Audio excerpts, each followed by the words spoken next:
Olá, olá, olá. Estou aqui para falar um pouco hoje de um assunto muito importante. Importante para você que é enfermeira.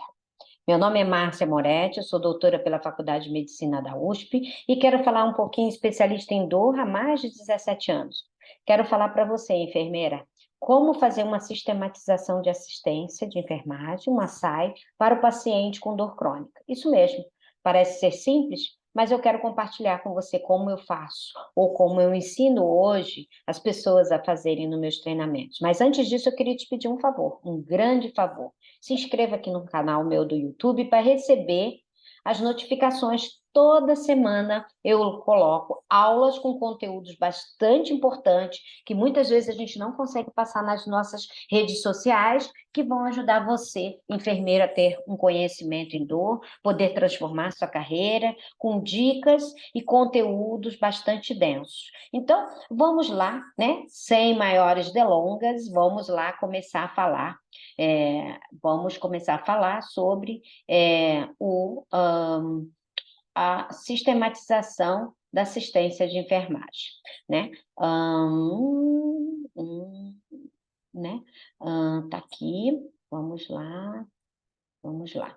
Bom, então eu trouxe aqui para você o que que a gente pode, enquanto enfermeiro, porque a sistematização da assistência de enfermagem é uma ferramenta muito valiosa, né? E que nós, enfermeiros, exclusivamente detemos e que somos responsáveis pelo desenvolvimento. Isso vai dirimir todas as ações em relação aos cuidados com o paciente, com foco na sua segurança e, consequentemente, nos melhores resultados, ou seja, os desfechos clínicos mais positivos possível, que a experiência, a jornada do paciente sobre os seus cuidados seja a melhor possível. E se tratando de pessoas com dores crônicas, onde você tem causas multifatoriais que repercutem no funcionamento biológico, emocional, né, físico, espiritual, é fundamental a sistematização da assistência de enfermagem para garantir a esse paciente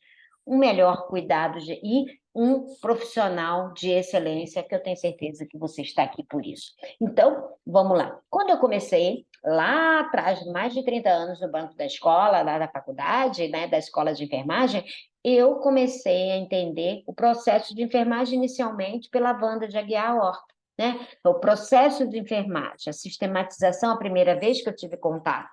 E tem muitos serviços que ainda norteio como referencial teórico o processo de enfermagem baseado na Wanda de Aguiar Horta, que é um processo de enfermagem onde o ser paciente, indivíduo e seus familiares e a comunidade onde ele vive estão no centro do cuidado. E que este cuidado, ele inicia através do histórico de enfermagem, onde é um levantamento de toda uma anamnese de uma história do paciente, onde a gente vai levantar os problemas, fazer diagnóstico e traçar um plano assistencial macro, e a partir daquele plano assistencial macro, com metas, iremos prescrever os cuidados de enfermagem, evoluir como estão nesses cuidados e, assim, acompanhar o evolutivo e o prognóstico desse paciente. Depois de alguns anos na minha graduação, eu também tive contato com uma outra classificação dos diagnósticos de enfermagem, baseado na Nurse Diagnostic Association, a famosa NANDA, né, que muito tem crescido e aperfeiçoado, né, o desenvolvimento de sistemas que estão classificados por taxonomias. É muito importante que, dentro da NANDA, né, que todo mundo hoje conhece, muitas faculdades e muitos serviços adotaram, a classificação das intervenções, que eles chamam NIC, vem padronizando uma linguagem nos tratamentos. E os resultados, que é o NOC, numa linguagem padronizada também para quê? Para os resultados dessas intervenções. Muito parecido, se você ver aqui, com a Wanda Guiara Horto, processo de enfermagem. A escolha de seguir um referencial teórico depende muito da filosofia de cada instituição, mas é importante que o enfermeiro se sinta confortável, porque isso é uma ferramenta fundamental na nossa prática. Nem ninguém, ouça bem aqui, ninguém faz uma sistematização de assistência de enfermagem além do enfermeiro. Então, é uma atribuição exclusiva, né, detentora do profissional enfermeiro. Então, vamos embora lá. Então, como que funciona isso na prática? Vamos pensar um pouco no paciente com dor, que fica muito mais fácil, que é o foco aqui. O diagnóstico de enfermagem, ele o que que faz?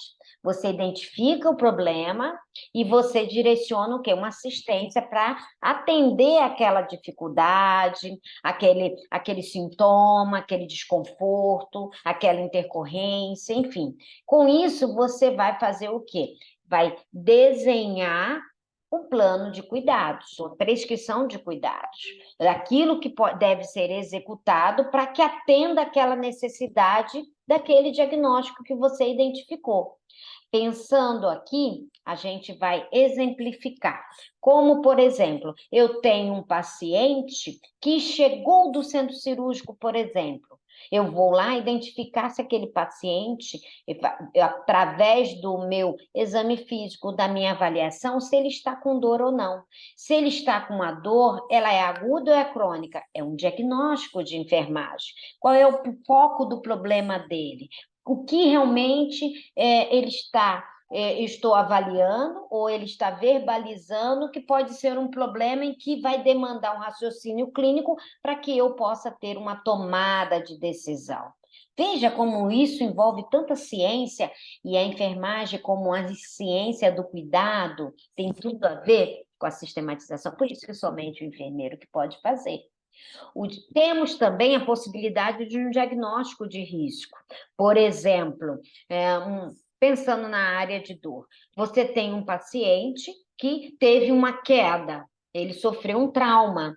E é possível que ele tenha dor? É possível, porque tem uma lesão, tem uma injúria, né? Ele teve uma torção, né? Uma lesão real. Então, é possível que ele tenha dor. É um diagnóstico de risco, que essa pode ser indesejável, desconfortante e que pode afetar o quê? Inclusive a sua recuperação, independente que seja esse trauma, uma correção clínica ou cirúrgica.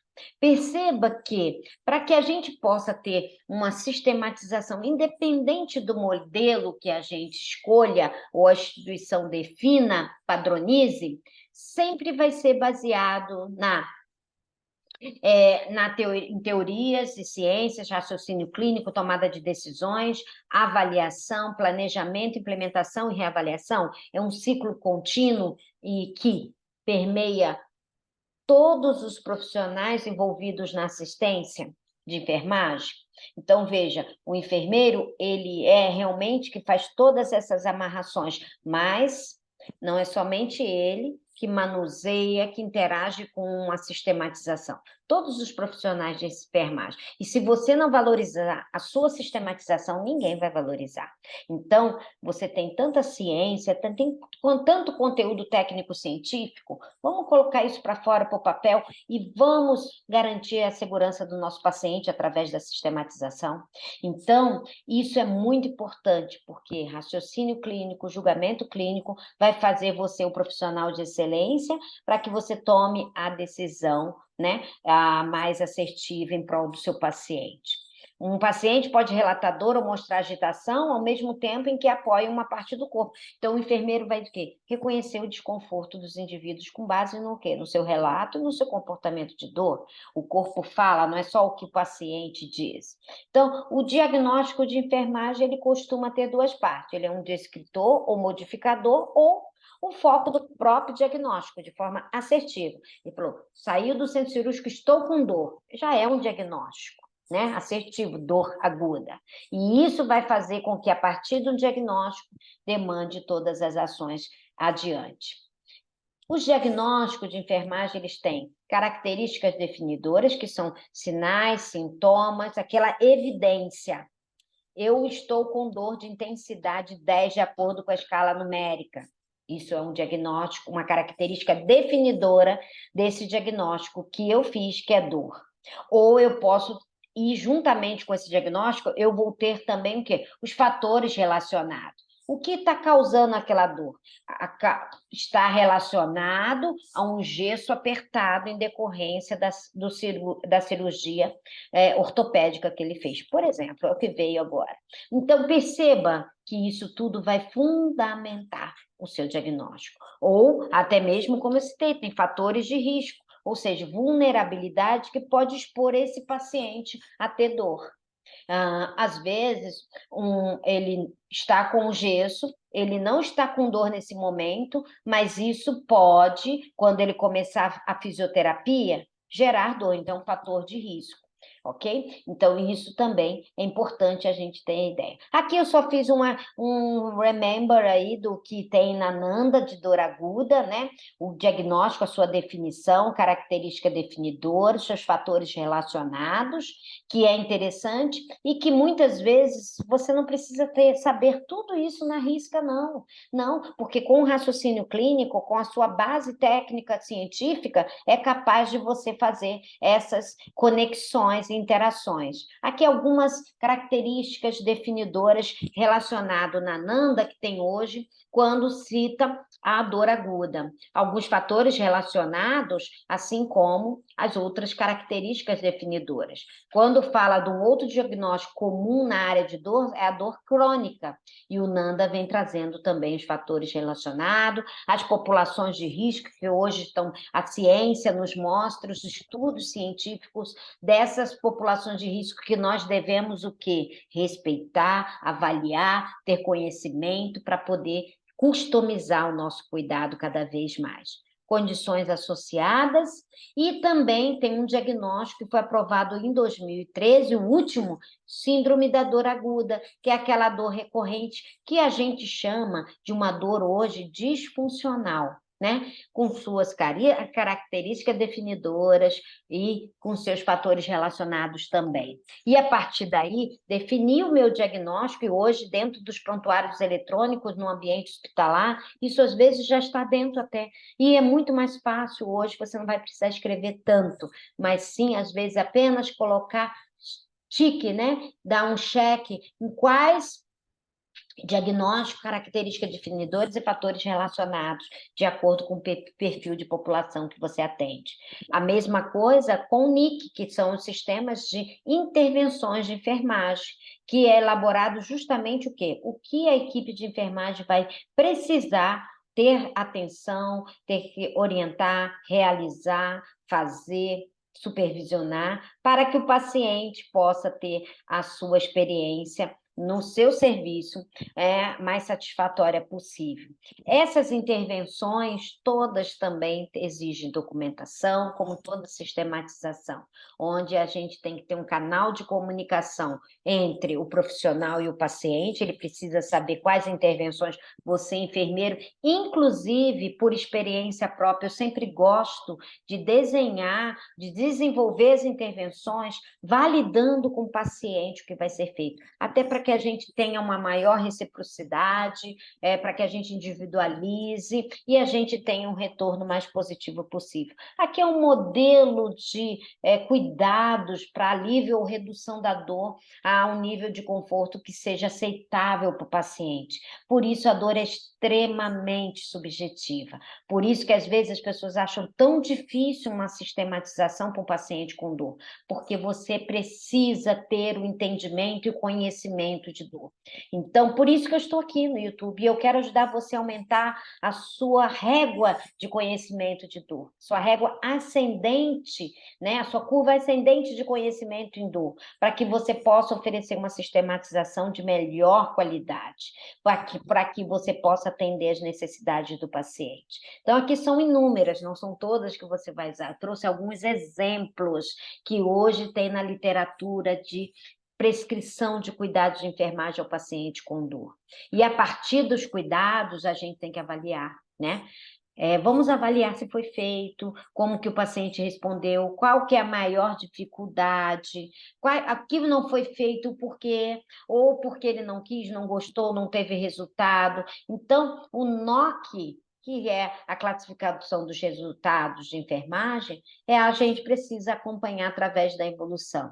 E a partir daí, a gente tem os indicadores. O que que nós esperamos? Que o paciente, por exemplo, aquele paciente que fez aquela cirurgia ortopédica, ele tenha níveis de dor leve, apenas no momento em que ele se movimenta, que ele faz uma reabilitação. Eu espero que ele tenha esse controle, esse é o resultado, porque eu sei que se ele não tiver uma dor controlada, né, minimizada ou até zerada, provavelmente isso vai impactar na sua reabilitação, na sua cicatrização, no seu tempo de permanência no hospital, por exemplo, e até mesmo na satisfação do paciente. Então, a gente sabe que isso tudo vai ajudar o enfermeiro a garantir que ele promova um cuidado de qualidade. Então, faz o favor para mim, se você achou que esse conteúdo te agregou de alguma forma, e se inscreva aqui no meu canal do YouTube.